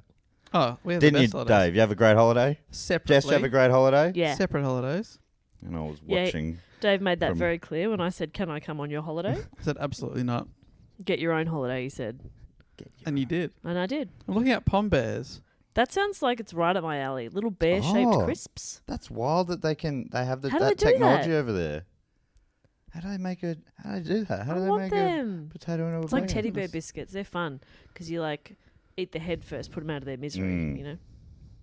Oh, that's a great question, Lily. I love the cultural differences Oh. that we have. I like, yeah.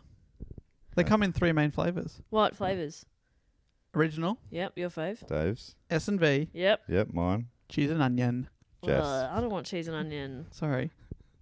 One of my favorite things to do, and I did this on my recent holiday, is going and checking out snacks and seeing that like the crisp packets are different colors. Like salt and vinegar was blue. Whoa. I was like, that's what? original. Dave, Yeah, that's a real but minefield for original Dave. was yellow. Right, which makes some sense. I guess chips are kind of yellow. S&V is pink. Yeah, obviously. It's exciting. It was a real thrill. I love cultural differences like Yeah, I that. love it. I loved exploring the ABC stores in Honolulu. So thank you very much to Lily, Pete, Julian and Paul for your facts and questions there. The next thing we like to do is thank a few of our other great supporters. Bob, you normally have a bit of a game that's related to the topic at hand. That's true. What are you thinking this week? Well, I'm thinking of pulling back the curtain and saying we recorded this episode several weeks ago and I don't remember any of it. And I did the report. I remember something in it was the Turing test. Yes. Oh, and yeah? code cracking. What's their test or something like that? Okay, yeah, okay, cool. If you're happy with that. Yeah, I love that. That's Thank the you, first thing Dave. that came to my Thank mind. you. Thank The- you for listening intently to my report. I remember it. I loved it. Thank you. Enigma machine was another thing that I remember. Oh, yeah. Okay, yep. Hitler? Can you work him into the game? I don't think so. Okay. How would you defeat Hitler? Yeah. Turing did it with a puzzle. How would you do it? How would you do it? Ninja Sword. stars. That was a good combo, actually, you and me. Yeah, that's not bad. I'll pin him to the wall with the ninja stars and you come in and cut off his head. Yeah, perfect. All right. So Or something. if I can kick us off, Yep. I'd love to thank from Newman in Western Australia, Katie Clays. Katie Clay's the Clay's test is a device Okay. that measures the temperature of bath water. Oh, That's good. that And you would might be handy. thinking, oh, a thermometer? No. No. You imbecile. Oh my Yes, goodness. obviously. It's way more complex than that. You just don't have the scientific brain that Katie Clay's does. Yes, because Katie, she's figured out she can tell not just the temperature it is now, but the temperature it will be in 3 hours' time when you're getting out. Yeah. And how much hot water you'll need to top up with your toe hitting the hot water tap. The Clays test. Revolutionary. Thank you very much, Katie, for your support. I'd also love to thank from Sydney in New South Wales, Australia, Brendan Fallon. Brendan Fallon. So the Fallon test. The Fallon test. Okay. It's It's a... Yep, go on. No, please. I'd love to hear where you're going. It's a bit like a clapometer, Oh, yeah. you know, like where it's sort of. Oh, yeah. But it Apologies. judges, it judges how funny Jimmy Fallon's jokes are. Ah. Yeah. So it's like an applause sort of Applausometer. thing, but it's the Fallon test. Yeah. And Brendan came up with it. Yeah. Wow. And how does it peak? Well, yeah. It's got a It's bit of how a dial. funny he's being, not how funny he's finding things. Yeah, that's right. Because that'll be 'Cause off the chart. That one broke. That one, That one, yeah. yeah, that one Do you malfunctioned. think, is he doing all right on the Fallon test? He's never quite hitting over into gut busting. Yeah, okay, fair enough. He's very pleasant. Yeah, Very- yeah. No, very he's likeable. often sitting in pleasant. The second level is haha. Yeah, And then there's lol, and then there's ruffle, yeah. and then there's gut busting. Gut busting. Right. And he That never is- quite gets to gut busting. Honestly, But that's though. the dream. The But day he hits gut busting, he retires. Wow. then you have to evacuate the Yeah, your guts. studio. Your bowels. Yep, that's right. Your bowels, but everyone else has evacuated their bowels. I would love to next thank Papillon from Papillon in New England? No. What's NE? North? No, NE. Nevada, maybe? Nebraska? I'd love to thank from Papillion It's Nebraska. in Nebraska in the United States. It's Aaron. Aaron. The Aaron test. The Aaron test is it's a test that works out what the initials for the US state stand Oh, for. fantastic. He's figured out the perfect way to remember. You go, I'll just do the Aaron test. You go, NE, what's that? Nebraska, what's that? Yeah. New England, no, that's not a state. But he's got the perfect test Yeah. where you go, beep, beep, beep, beep, and it works out. for you. Aaron's so great. He also, his Aaron test 2 is his test that he did where he had to figure out how many A's you have to put in your show title to be at the front of the Edinburgh Fringe Festival guide. Absolutely. Every year it's getting more, isn't it? Yeah. It's a comedy show.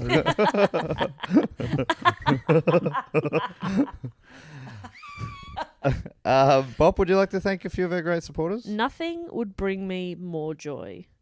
I would love to thank from Wheelers Hill in Victoria, Jamia Hemphill. Oh, fantastic. Now, Willis Hills, that's sort of vaguely where you grew up, Yeah, in the neighbourhood? thank you. It's quite triggering. That's where my ex-boyfriend lives. Oh my goodness, still. Probably still. I don't know. Jamia? Jamia. That's Oh. my ex-boyfriend. Jamia, the Hemphill test is, of course, it's a marijuana related test, I Yeah. suppose. You suppose. I suppose.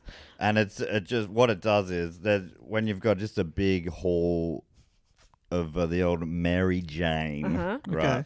And the cops come in, Mm-hmm. and they figure out the Hemphill test figures out how much they can skim off the top before being caught by the Confiscated. bloody toe cutters or whatever they call the internal affairs or whatever.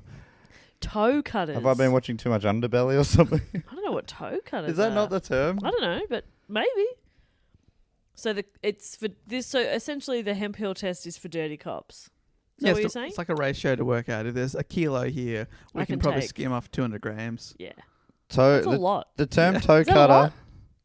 The term toe cutter is Australian slang for a person who lives by torturing other criminals, then robbing them. It's nowhere near what I meant. Wow, it sounds As awful. the name implies, the torture usually involves painful removal of the digits or, in some cases, the complete foot.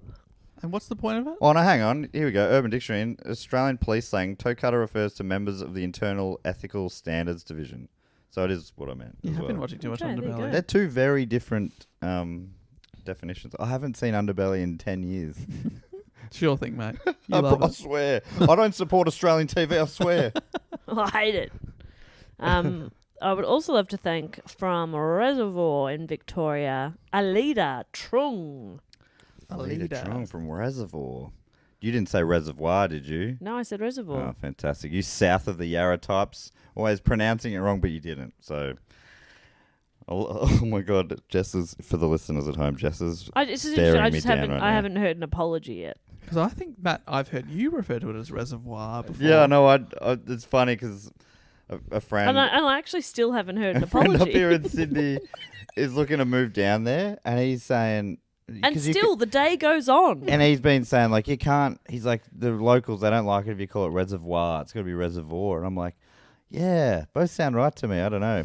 And I'm sorry, Bob. Thank you. What is the Trung test? The Trung test. The Trung test. This is another marijuana one. You're never going to believe it. Wow, I'm not going to believe I it don't at believe all. that. I don't It's- believe it. I don't It's a believe it, Dave. It's a test. Stop talking. We don't believe you. Shut up, Dave. It's when you work out how much you could get away with as personal use only. You know, when you get Oh, arrested. It's yeah, like, yeah. oh, this is for personal use. So if you can get in there and like American film from the early 2000s style, prove that all 10 kilos is for personal use Yeah, by today. smoking it in front of the police. Have you been watching a bit of Underbelly, Dave? All these lingo type terms? That's the Trung test. There we That's go. the Trung test. And if you can prove it, Yep. you get to keep it. Everyone Wow. knows. That's fantastic. That's a great test. Well put together, Alida. Love that. Finally, for me, I would love to thank from King Ussie. King Ussie. King Ussie. They put their whole King Ussie into this one. I honestly don't care if we're wrong. It's King Ussie. King Ussie. In Great Britain, somewhere. Jack Mead. King Ussie. King Ussie. Kingacy. King Ussy. King Ussy. Jack Mead, that's the test where the King Ussy test is where the test of It's in Scotland. the players that are left out of the national cricket team who should be in there for a long period, and this test figures out how instantly they will make their first ton. Oh, wow, fantastic! And that's Because Usman Khawaja was out of the Australian team for so long, came in and just Did he do dominated. King Yeah. Ussy. King Ussy. King King Ussy. Ussy. Well, King Ussy. I think they're a bit wrong there. It's King Ussy. King Ussy. King Ussy. King Wow. Ussy. That's a very important test because a lot of people that you feel like they should be in the side. Yeah. Get him in. Yeah, like Brad Hodge. Brad Hodge? Yeah. For ages, he wasn't. Yeah. Was his last ever innings a double ton or something? Go out on top. He just did not get enough goes. That's a king. Ridiculous. But that was because they didn't have the King Ussy test back Now they then. do. But they do now. So that mistake won't happen again. Hey, I'd like to thank now from Columbia, in a state that I will not recognize until I'm dead in the cold ground, Missouri. It is Andrew Hutchinson. The Hutchinson test. What's the Hutchinson test, Bob? The Hutchinson test is it's a device that you run across surfaces. You can use it on like carpets, rugs, bedding, or whatever, and it will tell you whether or not someone is pissed on it. I reckon that, as we're sitting in an Airbnb, I don't want that test done here. Yeah, but if you were an Airbnb host, Yes. wouldn't you want that? I don't know if I'd want to know or not. I'm not Well, sure. you should know because then you'd need to clean it for your next guest. Very good point. Yes, very good point. I reckon on my Airbnb survey, I'd say, do you have The Hutchinson. a Hutchinson device? Yeah. And if not, then I'm not going to bother cleaning. Then don't But if worry you about do, I will clean I'll up clean. because I have pissed I everywhere. fist everywhere. I am like a fountain at night. I was sure it was going to be another see how much marijuana residue has been there and if you can skim some off the top. Just like, I don't know, I'm obsessed with that. Sorry to disappoint. No, piss was better. Piss was so much The piss better. test. Honestly, I saw a picture of a rug on a Facebook ad. Yeah, God, that's you're where it went. You've literally got your feet on a rug. I know. And I looked. I was like, "Oh, Yeah, you carpet said carpet exists. and rug, and I went, I know what she's saying. How did she do it? How did she use that imagination? It's I just amazing. said bedding. Can't see any bedding in That's here right true. That is now. Okay, so I have thought. true. That's very I've true. used my noggin. Dave, who else do you want to thank? I'd like to thank from Somersworth in New Hampshire. Summersworth. Somersworth. It's not the same, but you know. Somersworth in New Hampshire. Angelo Del Guidis. Oh, fantastic Or name. Guiducci. So it's the Guiducci. Del Guiducci test. Oh, the Del Guiducci test. And that is to work out whether fur and a coat is real or not. Ooh. So And before depending you on- throw your red paint, you better do Yeah, the that's right. Del Guiducci You go, whoa, whoa, whoa, test. whoa, whoa, whoa, whoa, whoa. Of course this isn't real. Yeah. Or if you're the other way and you want it to be, go, whoa, whoa, whoa, this is real. Yeah. Get the paint. I want people to know that I can afford this. I Yeah, can. there's I'm been a rich. lot of death involved in this. Keep me warm. Yeah. Many cute little creatures died for me. I want people to know that. For I me think- to look cool once or And twice. that's what I root in Disney movies for Cruella de Vil. Yeah, Cruella's great. Get that jacket. Get it, girl. Hell yeah, you look great. I Look mean, amazing. If all those minks are going to be dying anyway, let's make the most of their skin and What's fur. a mink? I don't know. Are they mink? They're tiny. They're like they? a mongoose. Mink. Takes a lot of mink. That feels like. Oh, they're cute. Oh no, that felt like a real '90s thing. That, Yeah, mink coats. Mink coats. That was a real status thing. Old rich people had mink coats. They're cute as shit. Oh my gosh, they're so They're cute. so cute. Oh, I didn't need to hear that. They're like a little weasel. Oh They my are God, like a look at little these weasel. It's cuties. Weasel. Weasel. It's Weasel. Did we ever get to the bottom of that? We had about Yes, 10 I- explanations. I think it turned out that it was this niche one-off joke character from a Tailspin episode. Wow. That episode where Baloo's a pilot. But it was people also found it was in there was a character in Frozen, which I was very flattered when people thought that Oh, came yeah. out of my childhood. And there was some newsies or something, but that was like a live action show from the 80s or something, but I hadn't seen that, so I think it must have been Tailspin.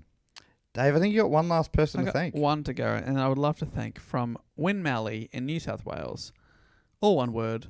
Ruby Road. Ruby Road. Ruby Road. Jeez, that sounds like a beautiful spot. That's Now, the Ruby Road test, of course, is the test where you are able to, and just take notice of how much my imagination goes beyond what's in the room. Oh, get fucked. And I this said bedding. and this test that is really threw me off when you said bedding. it tests roads to see how many rubies were in the mix of the bitumen. Wow. He's good. Has it ever left 0, that scale? They're still not fully sure if the test works or not because it's always come up as 0. always- Oh, another none. No, it seems to be working. Beep, beep, beep, beep, beep, beep, beep, beep. No, Hey, 0 again. Ruby Road, that's good work if you can get it. Ruby Road. Well done. Beautiful name for a boy or a girl. And the last thing we like to do is, I should just say, just recapping there, thank you so much to Ruby Road, Angelo, Andrew, Jack, Alita, Jamia, Aaron, Brendan, and Katie. And the last thing we like to do is welcome a few people into the Triptych Club. Now, for new listeners, the Triptych Club is a place, a very exclusive place, where listeners and supporters who've been on the shout-out level or above for 3 straight years are welcomed in. I'm on the door. I've got the clipboard. I've got the guest list. Short guest list tonight. Just the one name. Actually, I'm having a look ahead. Next episode's got like 20. Maybe I should do a few extra for a few next week's ones today. What do you think? I reckon. Let's do it. So we've got a few names then, Dave. How many do you want me to do today? What do we do? 5 today. 5. You're still leaving quite a few to do in Is it the next legit episode. 15? I thought. Yeah, I it mean is 20. legit 20. What did we do 3 years ago that made so many people jump on? I don't know. I'm Wow. not sure. Let's do 10, Dave. I reckon you got it in you. All right. All right. So, Jess, you're normally behind the bar as well. You've come up with a cocktail based on the Turing test. Yeah, it's called the Enigma, Ooh. and I will not tell you what's in it. That's good. That sounds delicious. Dave, you've normally booked a band for the after party. Yes, we have got an incredible act tonight.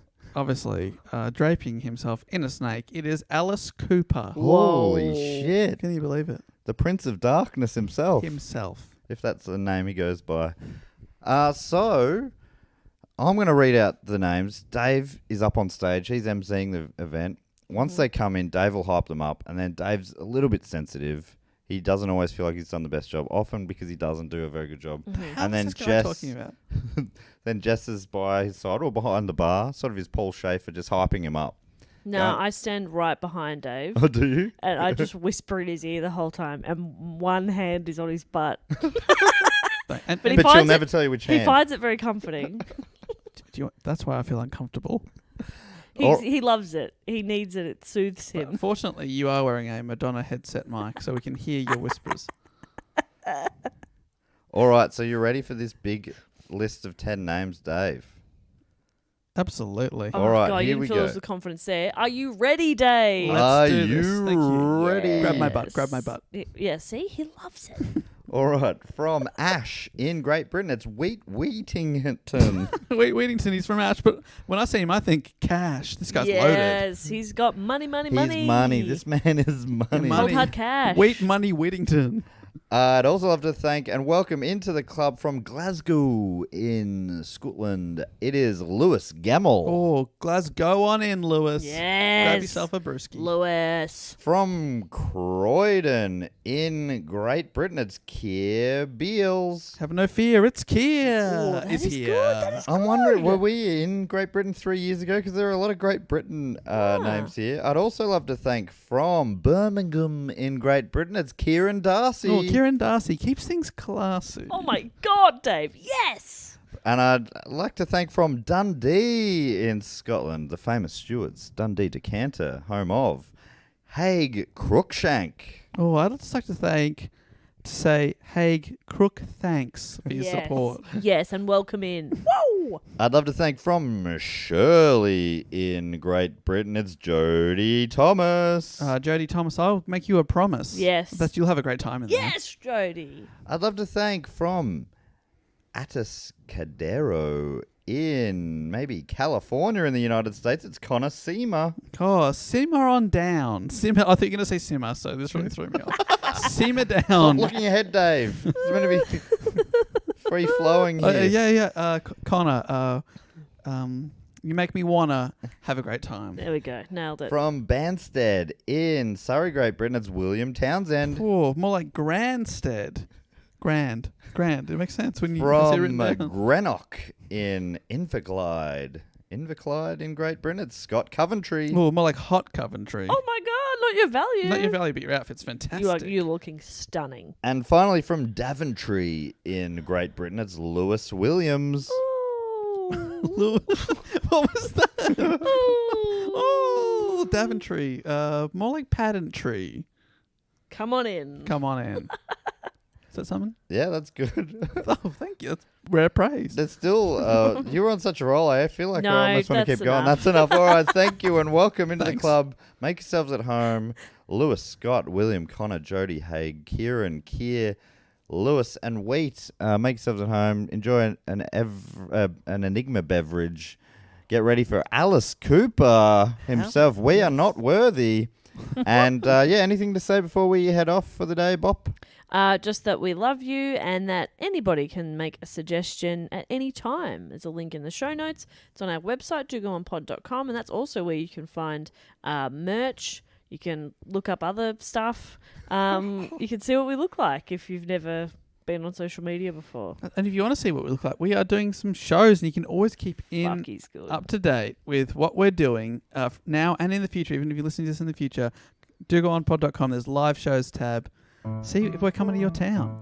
Oh, and we hope we are. We Because really we do. love your town and we love you. Thanks so much for joining us. Dave, please boot this baby home. We'll be back next week with another episode, but until then, I'll say thank you so much and goodbye. Later. Bye.